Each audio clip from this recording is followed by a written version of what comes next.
right, ladies and gents, here we are. Today it's a special edition because I'm gonna have two Americans in my TV show, Interviews for Hope.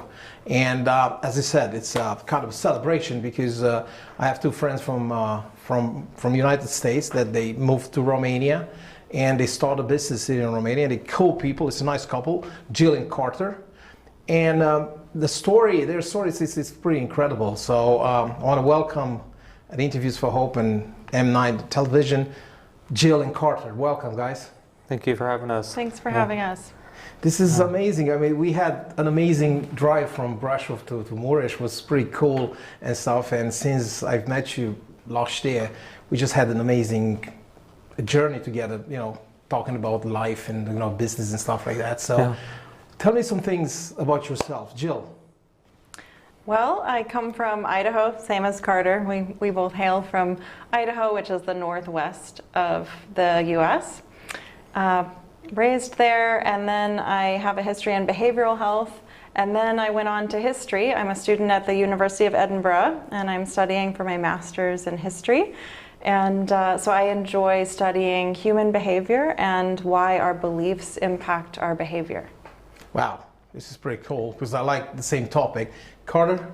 Yeah, nothing as exciting as Jill. I grew up on so Idaho, it's known for famous potatoes, and so there's a lot of farmland that goes all throughout Idaho. So you're born on a farm? I grew up on a Black Angus farm for beef, and then we had pigs, and then we did chickens, and then also I worked on a potato farm as well. And so that was kind of my upbringing as a child, and then I got into the kitchen and started learning how to cook, and then became a chef, and then I did some time in Colorado to do massage therapy.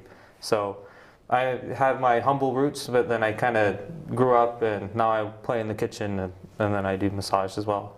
That's cool, Carter. It's amazing. I mean, any kind of thing you do, it's fantastic. And Jill, why Romania? I mean, you moved here with Carter. Why Romania? Why not Poland or Hungary or Czech Republic? Well, during our time in the States, I think we both fell in love with the Appalachian Mountains. We spent a couple of years in Pennsylvania.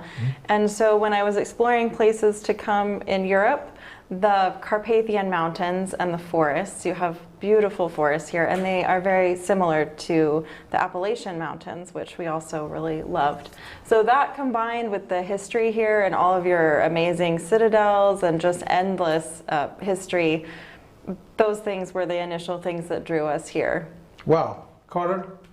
Yeah, it's beautiful. Romania is absolutely... A bit similar with Idaho, yeah? A little bit, yes, but in culture and history, it kind of blows Idaho out of the water, you know, more than cowboys and revolvers and guns, you know.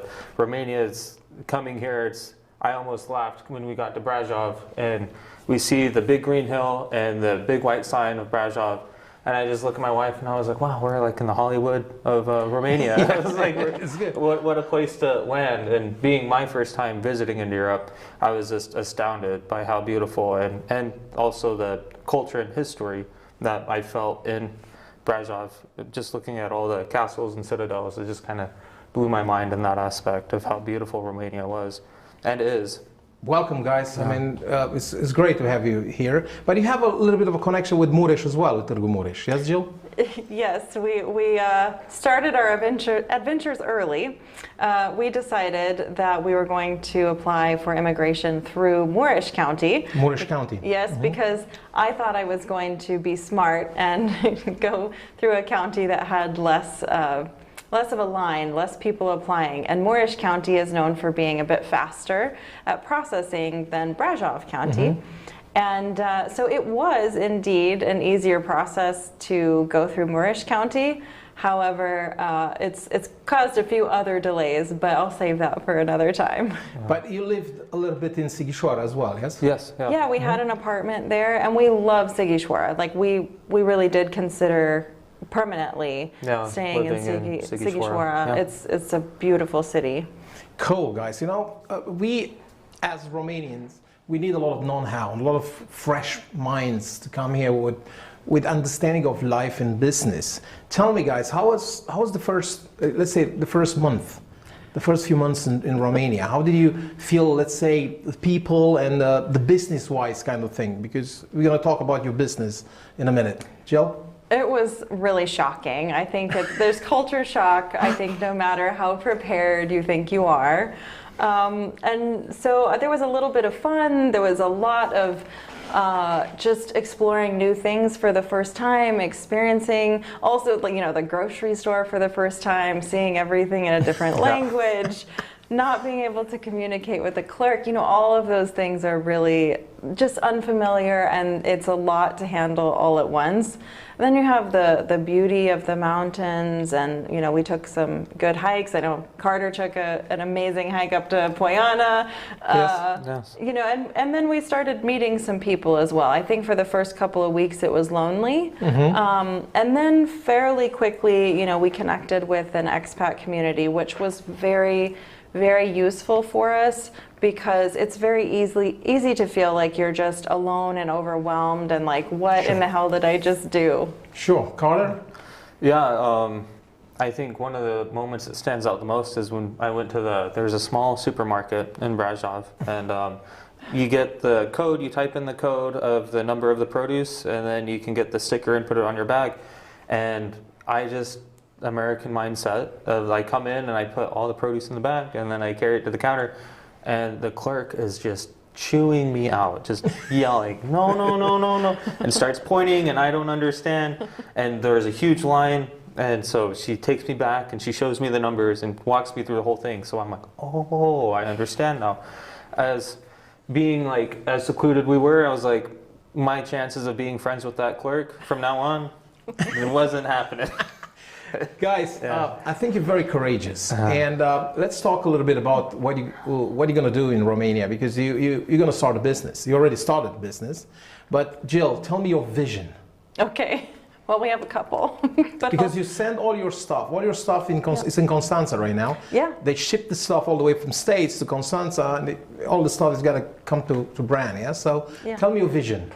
Yeah, so everything kind of took longer than we thought it would, which I guess I should have known better, because that's what everyone says about Romania, is that everything takes time and patience. But it also took a lot of time on the US side. So we thought that we would sell our house really quickly, but we, in reality, just sold our house a little bit ago, and so now our things are on the way. So you succeed to sell your house? Yeah, we did, finally. And so a couple of those ties in the US are finally cut a lot later than we thought. Other than that, yes, we have our things coming, but we decided, actually, after we got here, we did not intend to start the business that we are going to, but we're starting a taqueria, because Romania doesn't have much Mexican food. No, Brasov doesn't have Mexican food. Bran definitely doesn't have Mexican food. And we grew up on Mexican cuisine. The US. In the northwest region of Idaho, where we're from. That's like all of the food we eat. It's normal. It's very influenced by Mexican culture. And so we realized that was missing here. And it was funny, because we intended to Carter was going to do his massage work, I was going to do some online legal work, and so we just saw more and more he was making Mexican food for us, and then other people were like, I want some tacos. So Carter, I mean, you're an amazing chef, and yes, in Romania we need Mexican. It was interesting when we were at our Airbnb, and I'm looking at these shops to find tortillas, because we just wanted a taco, and I was like, you know what, I can't find them, but they have flour, so I'll make my own tortillas. And it was just a joke. It started off as the biggest joke, because I'm just sitting here and I'm rolling out, making tortillas, and we didn't have a big enough pan, so I'm flipping a pan over so I have the surface area, and I'm just telling Joe, I'm like, I'm making a tortilla stand. I'm just going to sell these tortillas to the, whoever wants them, And there was an expat community, and it was kind of like hey man, I just made some tortillas, you want some? Oh, where'd you find those at? Yeah, I'll take a couple. So we're just giving them out to people, but I didn't realize how much that was going to kind of take a hold of me, It's moving. I mean, people, they really like your stuff, and it's amazing, and I'm on the group as well, and it's incredible. But Jill, you're a mediator back home in America, and we talk a lot about human nature and things like that. How do you find the first contact with Romanians, and the conversation, and the concept of living, and How is it? There's some things that I love and hate about every culture, you Yeah. know, so there are complaints that I would have about the way Americans are. They can be very overly polite, they can be a little superficial. And what I noticed immediately about Romania when I came here was, you know, you don't pass people on the street and smile usually. You know, it's much more Serious. stoic, Yeah. serious. Eastern European. Yeah, yeah. And so I knew that that was going to be a part of the culture, but it was a bit shocking to me because it feels less friendly than what I'm used to. However, I will say there's a real depth to people in Romania, and the friendships that I've made have been very, very genuine, really wholehearted. So people are incredibly generous. People have helped us that were complete strangers, you know, that don't, you know, we don't even have the same language, and they're helping us find the right bus, or, you know, all the little things that happen when you're in an unfamiliar space. So, I mean, I find some really like beautiful things about Romanians and their friendships. And then also some things that are difficult to navigate. Yeah, we're talking about this thing, about this conflict kind of thing. Just tell me some things about it. I mean, in a good way, of course, yeah. Yeah, yeah. Because we have to work as Romanians on a lot of things, because that's what my TV show is all about, human nature and communities and stuff. So tell me a little bit about the thing that we talked about. Yeah, so one thing that has been challenging for me to navigate is when there is a conflict, because it's just part of human relationships, is at some point something's going to go wrong, or there's going to be a miscommunication or a mistake. And the way that Romanians in general have navigated that has been challenging for me and difficult for me to figure out, you know, what is the right way with Romanians, because I've found that Romanians tend to have a hard time accepting responsibility for something, and maybe that comes from, you know, a fear of what might happen if they admit a mistake was made. I think, you know, that has been a little bit hard, because from my American mindset, I think it's a bit safer to admit that there's a mistake and then find a resolution. So not that the ultimate goal is like, I won, you got something wrong, and I was right, but more like, who cares who was right or wrong, but can we find a solution moving forward? And I find that objective hard in Romania. I think it's part of the history and the culture, because Eastern Europeans are all a bit like that, a bit serious, and you're right, a kind of frustration. It's very hard for them to admit that they're wrong, and very hypersensitive as well. You know, if you tell them like you did something wrong, how can you say that?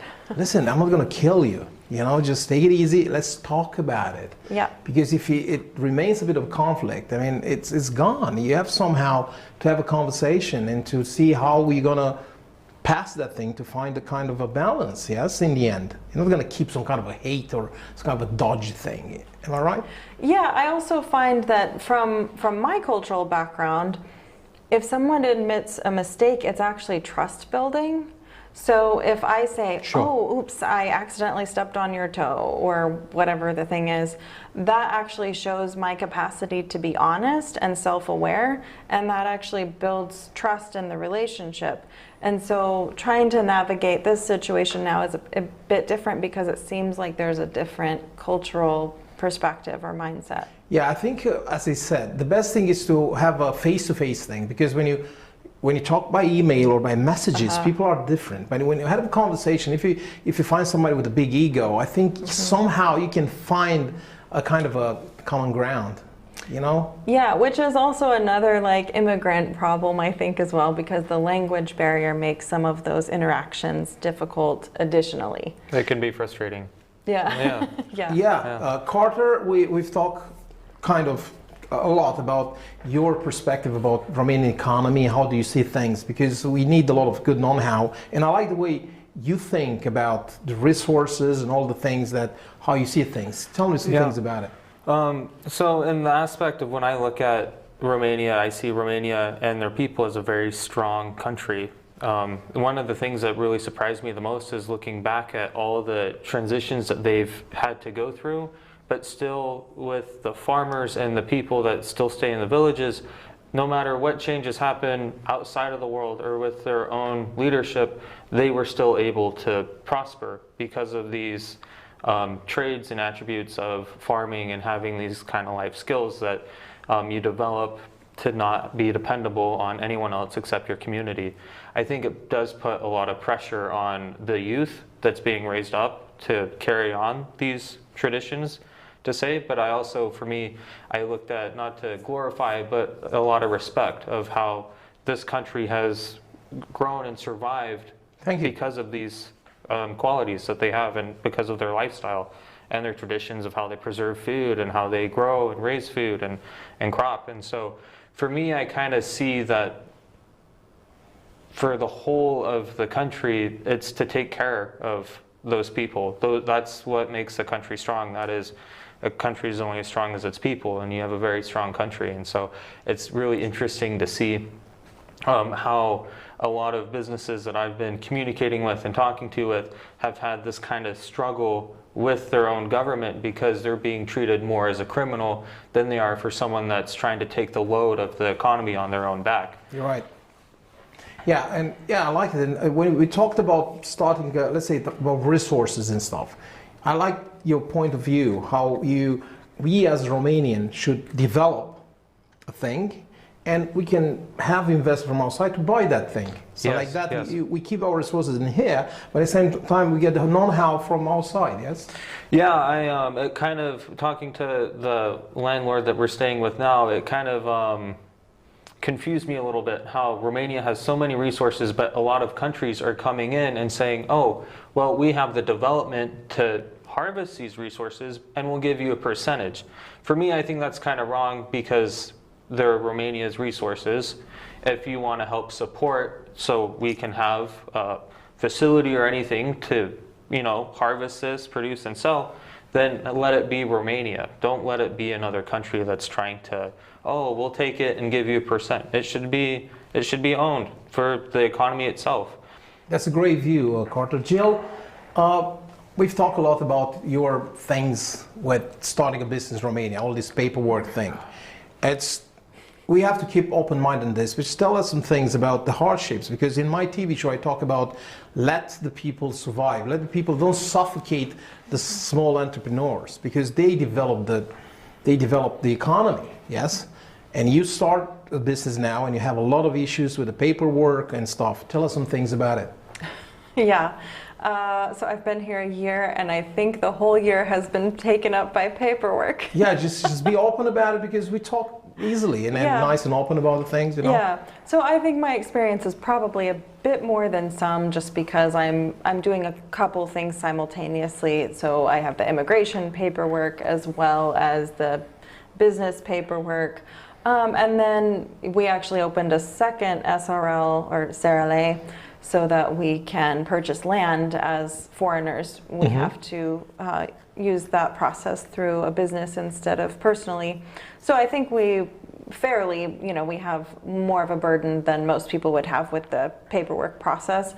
And then additionally, the language on top of that is hard, because it just takes some time to get to know also just the customs and the way things are done. So one of the things that has really stood out to me in Romania versus what I'm used to in the States is so many more things are a personal connection. So, which could be good or bad, but business is very relational here. So if you need to get permitting for a restaurant, you need to know who who does the permitting and who's the good one and who's not the good one. And so there's a lot of just like relational pieces that are very, like, can make or break your business. Yeah, you're right. And you can waste a lot of time. And get tired. Yeah. Oh, yeah, I can see. Yeah. Yeah, but I mean, you can waste a lot of time with the wrong professionals, and you can waste a lot of resources with the wrong professionals. And so at the end of getting the restaurant or business or whatever open, you've learned a lot of ways not to do your, not it's incredible. Yeah. do the paperwork. But yeah, it's and then also, for example, Just this last week, I changed my business address in the States. I still have a business in the States. I changed the LLC address in Idaho from one place to another. That cost me 10 minutes online and about $30. Yeah. Here in Romania, I changed my business address from in Tîrgu-Mureș over to Bran, and it took me nearly 2 months, an attorney, an accountant, and 3 or 4 different documents that were all very difficult to track down, and significant financial resources. So this is just one example of how I don't understand sometimes why, like, what is the purpose of being so slow.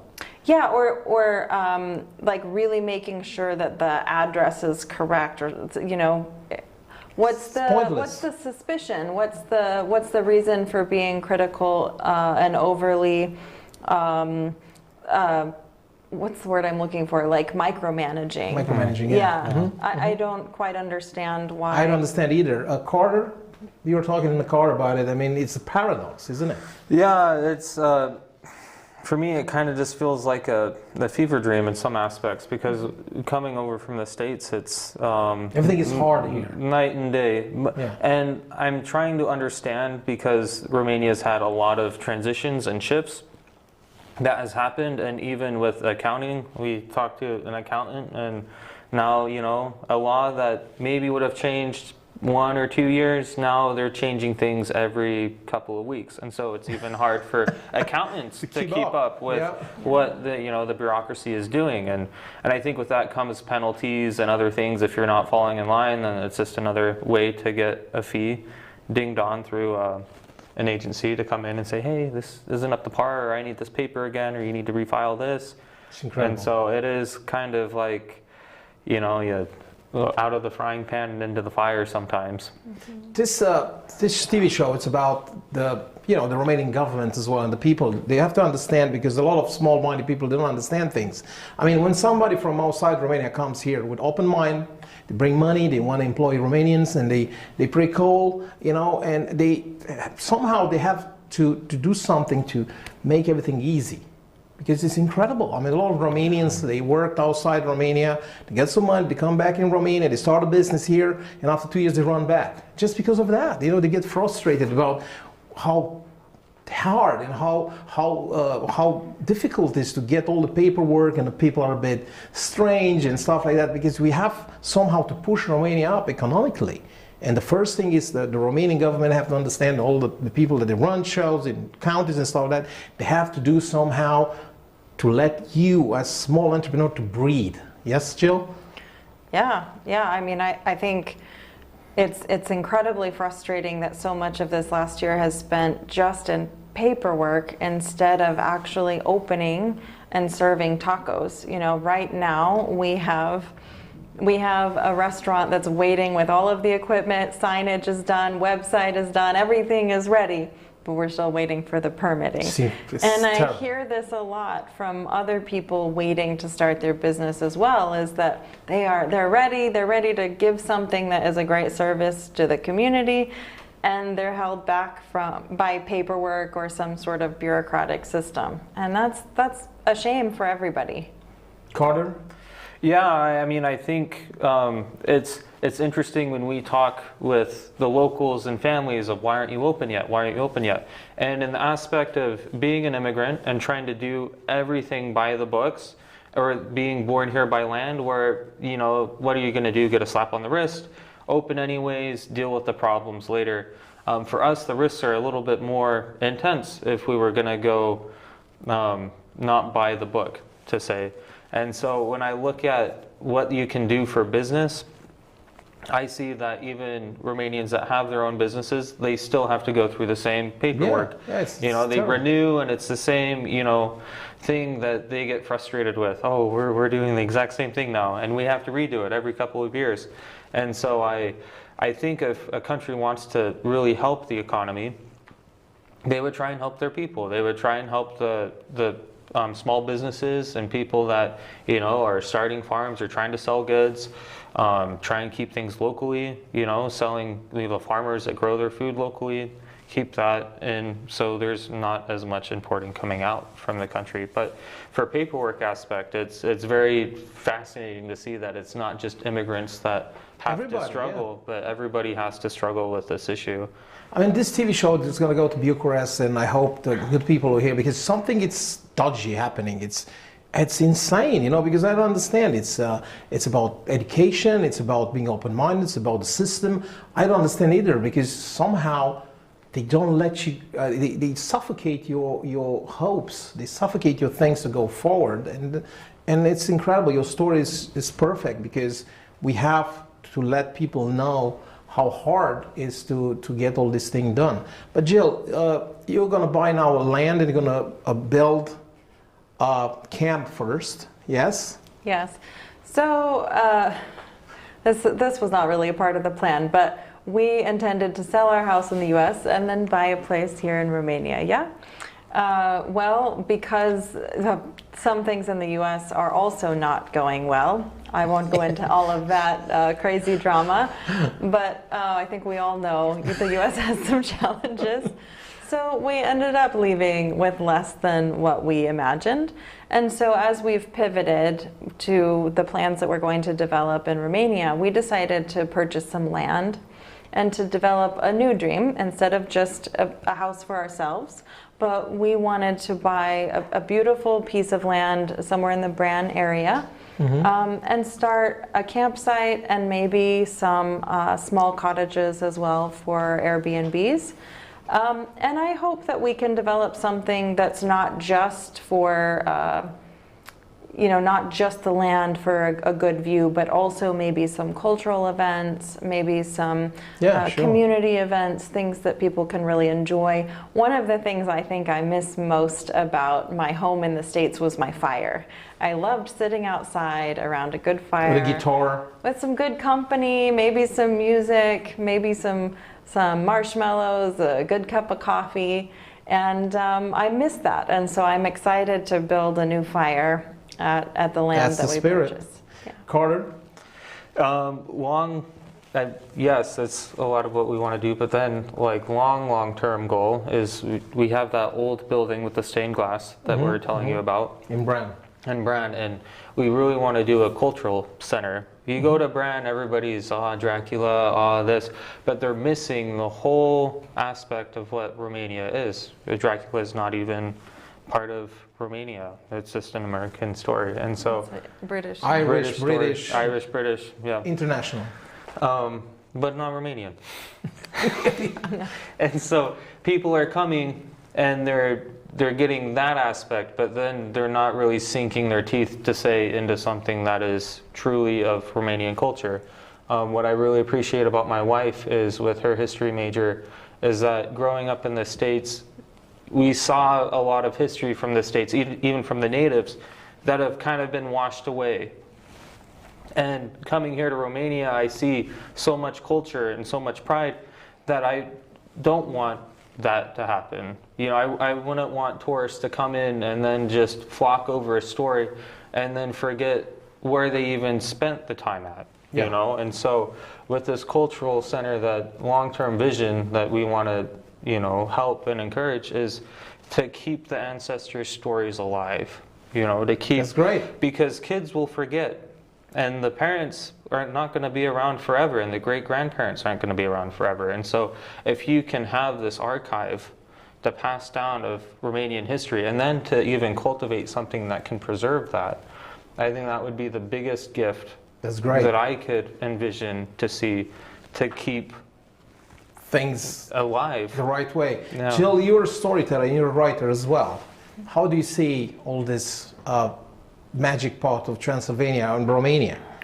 Well, my first thought is I haven't had nearly enough time to study it. I feel like I've been buried in paperwork, and I'm really excited to do the things and learn the things that I came here to enjoy. But I have had little pockets here and there to study pieces of Romanian folklore. I really like to understand like the mythical beliefs of a culture, and so and sometimes just like the endearing things, like earlier today I was talking with a friend about the symbolism of the stork, you know, things like stork, that, yeah. that are just like I love understanding those sorts of things about a culture and how they shape people. And so I hope to spend a lot more time writing about those things. And as well, I have another year of my master's program. Edinburgh. At Edinburgh, yeah. And I hope that I can maybe do a fellowship for my dissertation with Romanian folklore, a focus on Romanian folklore and the beliefs that have shaped this area. Yeah. But people, you have a page, you have a blog. Yes. Where the people, where do they find your stories? Mistressofthehearth.com. Mistress of? Yes. thehearth.com. Yeah, so because, you know, people can see or they can write your story, they can read your stories and stuff. Yes. Yes, Carter? No. Yes. And that's great, and that's what we need in Romania, because as I said, we have to keep an open mind, and when we have nice people like you coming here with new ideas and stuff, that's great, because we need to see Romanians that they are full of imagination and they have this power to create things, and especially to create community of ideas, because that's what I like too, community of ideas. How important is the community, Jill? Yes, very, very important. And I would add to like what Carter was sharing about wanting to further just the cultural heritage and the historical heritage of a people, but also, you know, something that has always been important to me is the community aspect. And so whether I was in Idaho or I was in Pennsylvania or even here, I've always had a heart for building community. And I've done that a little bit here. I got to start a couple of expat communities where we get to, you know, help each other get settled here and understand the resources available. But more than that, I would really like to start some sort of a community center or cultural center where families and children and foreigners, anybody who wants to come in, can learn together, can learn about different topics, maybe historical, or just collaborate and communicate together where they can make a better living situation for everyone. Carter, when you talk with your friends and with your family back home in the U.S., they ask you about Romania. What do you tell them? Well, I tell them it's a beautiful land, but it's crazy. The communications that I have with my family have been very limited in certain aspects, just because the culture that my family was raised in was like an LDS community. Mm-hmm. And so they're pretty reserved. And then my dad religious, is more far end of maybe what he understands. Like when I told him I was going to Romania, he was more thinking I was going to Ukraine and didn't really know borders. And so he thought I was, you know, you're going to a war zone. Are you going to be okay? You know, where are you going to live? You're going to, and getting here and being able to show him how developed Romania is. And I was like, you know, you're on the computer all the time. They have better internet than what you're doing. And then even phone services and stuff like that. It was just kind of interesting. He thought I was going to some third world country, and I'm calling him and I'm like, no, they have everything. If not, there were more things that were efficient that they didn't have back in the States, especially with like the grocery stores and how you have your own little cubby bins that you can put your things. And that doesn't exist over in the States. Maybe in some countries in New York, but Idaho, not so much. It's a different world. And so they want to visit, but then it's still so foreign to them that they don't understand. And so for me, I'm trying to educate them and tell them of like, you know, there's no like, how do you say, skull and bones out there, you know? It's not like it's a wasteland. Like, no, it's a very, how would you say, civilized, but like fruitful. They will understand in the future when you're going to send more information and stuff. They will understand it. But Jill, you have an amazing background, like mediating, history, writing. Tell me how do you see normal society? What do you see? What we can improve here in Romania for communication, for, you know, be more open, more able, because Romanians have a problem in public speaking as well, you know, and it's a lot of, you know, to be reserved and stuff like that, but you have to express yourself, yes? How do you see that? Yeah, well, my first thought is I have to learn the language in order to communicate well. That has been such a barrier for someone like me. You will. I will, but I'm used to enjoying high-level communication, and that has been so limited with the Romanian language. So maybe at some point when I'm very fluent in the Romanian language, then I can also help with communication and like some conflict resolution skills or communication skills in general. I think that it's important, whether it's the States or Europe or Romania. I think that communication skills are what help us grow healthy relationships. The empathy and yeah, it crosses every border, and so that's something I've been passionate about for forever, no matter where I've been. But I think Romania, just like anywhere, could use some improvement in how we communicate with each other, how we navigate conflicts, how we repair relationships. That's very important, to repair relationships and communicate conflicts, yes. Right, because I think sometimes maybe we have a limited toolbox of communication skills, and so maybe it's easier to avoid a conflict, or it's easier to just say, oh, you know. In Romania it happens. Romanians, that's why they're frustrated, because they don't communicate well. So when they have a conflict, they keep inside everything. So that's why they become a bit bitter. You know what I'm saying? But when you open your heart, and as you said, you start to say what's in your mind and what's on your heart. Vulnerability is hard, no matter where you are. It doesn't matter what country you're from, but vulnerability is difficult. It requires the knowledge that you could get hurt. And so I think it's really important for a culture as a whole to increase their vulnerability, because if it's just, you know, one or two people here and there, then they tend to get hurt. But if we can all start to value vulnerability, and we can all start to value honesty with each other. Honesty and ethics. Honesty and ethics and empathy. You know, the honesty and the empathy have to come together, because we can't just be bullies to each other, but being able to be honest and then also be very gentle in our honesty. I think that's a very important thing to do, and it's a skill to build. It's a muscle to build. It doesn't just come naturally, but it is something that we can all improve. You can improve, yeah? Carter, how do you see, because in Romania, it's one of the words I like, you know, to be able to have empathy and ethics. Ethics is very important. Am I right? In business, in friendship and stuff. I know probably it's a kind of a hard word, but it's not really. Yeah. What is ethic for you?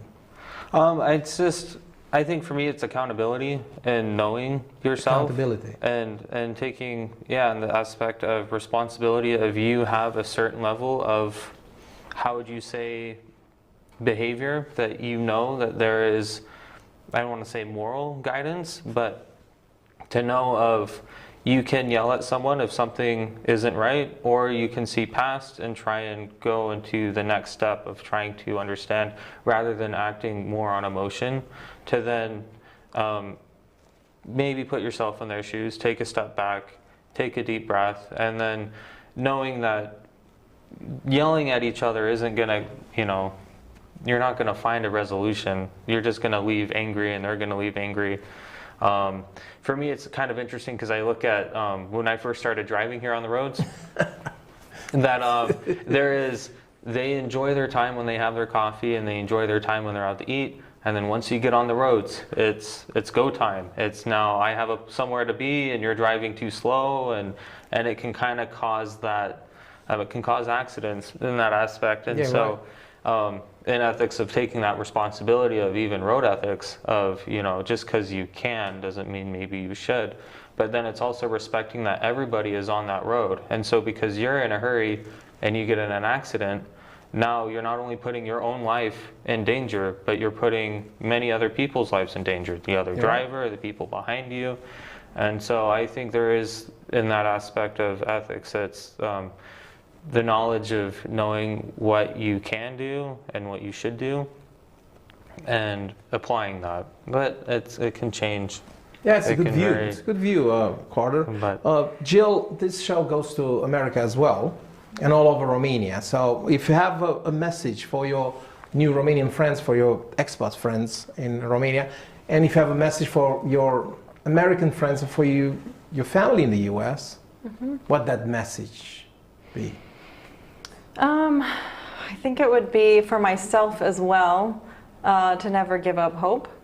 And then also, you know, something that has stuck with me, I think, all year is like keep joking about whether I'm brave or stupid, right? You are brave. And I think, Jill. I think that is a message also that's important to hear, is sometimes they are both. And often it is the outcome that determines whether people decide if you are brave or courageous.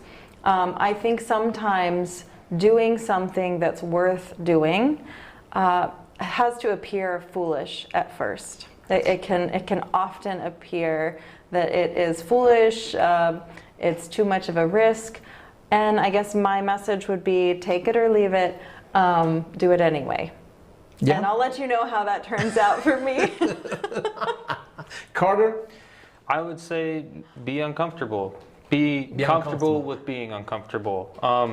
Some of the most moments where my mind changed is where I put myself in a position where I didn't have a lot of control, and you're kind of at the whim of who's going to help me.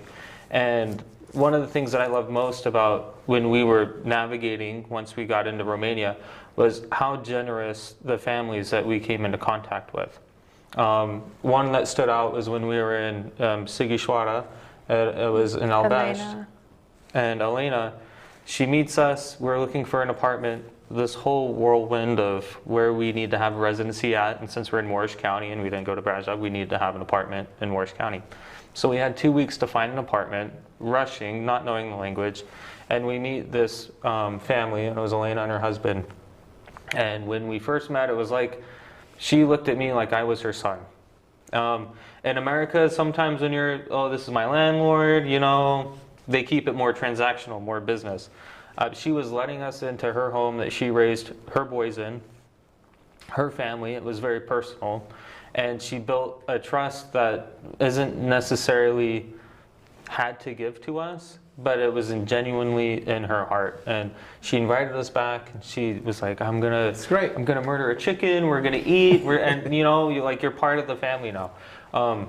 That's one thing that really made me step back and really think about why people have all these ideas and beliefs in their head about a place when they've never been there before, they've never experienced a culture before. If we didn't go out on a whim and make this journey to Romania, we wouldn't have had these experiences to really open us up and let our guard down of feeling like, oh, what are we doing? People are going to be really mean, we're outsiders, and really there's a lot of hospitality in Romania that I am grateful to have experienced, and I know that a lot of people have experienced also. And I would add also a big shout out to our Romanian family now. Where are you staying? Yeah. It really changed our experience when we moved from Brajov to Bran, because now we live in a basement apartment. So we have three generations. Mm-hmm. Yeah, we have 3 generations of Romanians living above us, and we feel really adopted into the family. And so a big shout out to Aline and Miora, the matriarch of the family. And Flory, we just feel really incredibly grateful to have just such an immersive experience. We really feel like we're at home now instead of just in a city apartment. Yeah. So Jillian Carter, it was an honor to have you in my TV show, Interviews for Hope, and let's have another talk in 6 months from now, because I have to hear to get your story, because I hope you're going to start a business, and I hope everything goes easy with your paperwork and stuff, with all this. And your story is amazing, and it really inspires us all. Thank you very much, guys. You're the best. Thank you. Thank you. Appreciate it. So, ladies and gents, what's very important when we talk about this story, it's about, we have to preserve as Romanians our culture. We have to to be able to understand that we are important in the world, but at the same time we have to be open-minded, that to accept people that come and invest, and you have to do somehow to let people breathe. We have to simplify all this paperwork when you start a business, when you have people that come and invest in Romania, and we have to let the Romanians to become wealthy. We have to encourage small businesses to work. And like this, we're gonna create an amazing country, and we're gonna be respected around the world. Thank you. See you next week.